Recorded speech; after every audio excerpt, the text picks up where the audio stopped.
Welcome to Let Me Fix This. Enjoy the video. You begin by verifying structural integrity. Press around the damage to find delamination and feel for soft spots. Once confirmed, remove trim and hardware so you can work unobstructed. Clean the area with 90% isopropyl and dry it thoroughly. Now, you sand only the damaged zone to 220-320 grit until you see consistent matte fiber or resin. This gives the new layers a mechanical key. Make sure to mask off surrounding paint tightly to prevent accidental resin spread.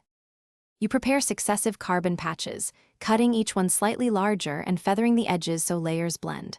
Once cut, mix epoxy precisely, 2 parts resin to 1 part hardener by weight, choosing a slow hardener if ambient temperature is warm to get longer working time.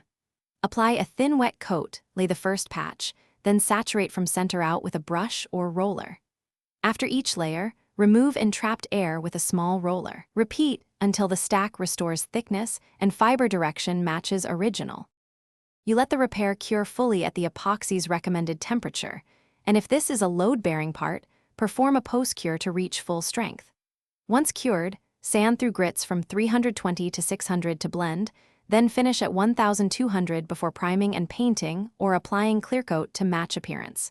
Finally, inspect for gloss variations and tap tests. If you find shiny, soft, or springy spots, it indicates incomplete cure or trapped air. Reopen, resaturate, or relay the. Thanks for watching. If you found this helpful, don't forget to like and subscribe.